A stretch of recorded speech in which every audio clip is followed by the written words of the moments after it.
We're on the edge of a revolution that isn't about the phone in your pocket, but about the technology that could soon be inside your body. So today, we're going to unpack the huge legal and ethical questions that pop up when that line between human and machine just starts to vanish. And this is really the question at the heart of it all. Seriously, think about it.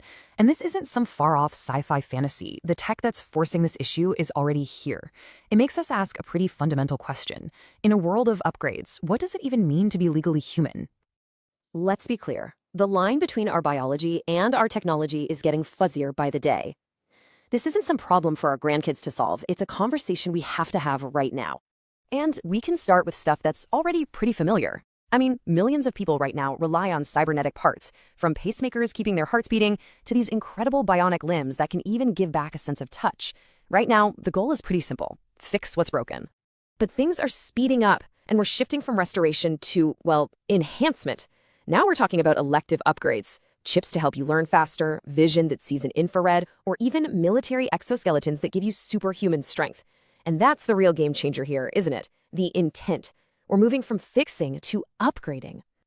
Okay, so to really get a grip on the legal mess here, we first have to understand who we're actually talking about. Because the word cyborg isn't just one thing, it's a whole spectrum of things. We can basically break this down into 4 big areas. You've got your medical cyborgs using tech to get back lost abilities. Then you have enhanced humans who are choosing to go beyond our natural limits. Then it gets even wilder with neural interfaces that directly link your brain to a computer. And finally, you have the real pioneers, the biohackers, who are doing it themselves and planking everything from payment chips to magnets in their fingertips. And just so we're all on the same page, this is not theoretical. Companies like Neuralink and Synchron are deep into brain-computer interfaces. Bionic limbs are pretty common medical devices now. And yeah, biohackers are walking around with RFID chips in their hands today.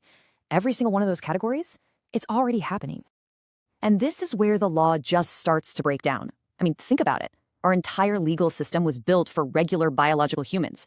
It has absolutely no idea what to do with people who are part machine, whose thoughts can be turned into data, or whose body parts are technically owned by a corporation. This is the big one, the billion-dollar question. Human rights are for humans, right? But our laws don't have a definition for where that line is. So if you replace your limbs, your heart, your eyes, at what point, if ever, do your basic rights change? Right now, there is no legal answer at all. This might just be the most personal legal question anyone's ever had to ask. With these new brain interfaces, your thoughts, literally your thoughts, become data.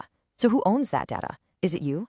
The company that made the implant? Can they sell your thoughts to advertisers? Can the government demand a copy of your memories? This is so far beyond normal data privacy, it's not even funny.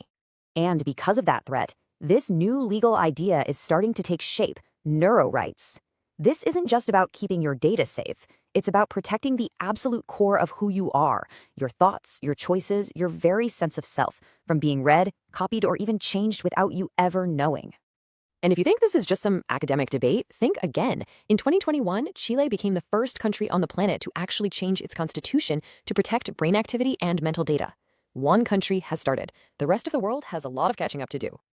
Now let's talk about something even more concrete: ownership. If a company makes your amazing prosthetic arm, is it your property or is it theirs? Could they literally turn it off if you miss a payment or break their terms of service? It sounds crazy, but under current property law, that's a very real and terrifying question. And what does this do to society? Just imagine an office where some people have cognitive implants that let them work twice as fast. Are employers going to start to prefer them? We could be looking at a whole new, powerful kind of discrimination, creating a divide between the enhanced and the naturals. Finally, what about crime and punishment? If someone hacks your bionic arm and uses it to hurt someone, are you guilty of assaults? If your brain implant is manipulated and you commit fraud, do you go to jail?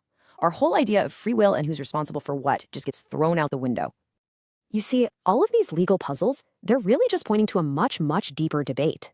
We're not just talking about updating laws here. We're actually being forced to ask what it means to be human in the first place. On one side of this debate, you have the transhumanists. They argue that using tech to go beyond our biological limits is just the next logical step in our evolution. But on the other side, you've got critics who are terrified that we're going to lose what makes us human and create this awful new class system between the naturals and the augmented. So what's the big takeaway from all this? I think the most important thing to remember is that this isn't some distant fantasy. The clock is ticking on these questions, and it's ticking right now. Get this. Legal experts are predicting that the first major court cases dealing with these exact issues, owning a body part, discrimination based on an upgrade, a crime committed by a hacked implant, they're going to happen within the next 10 years.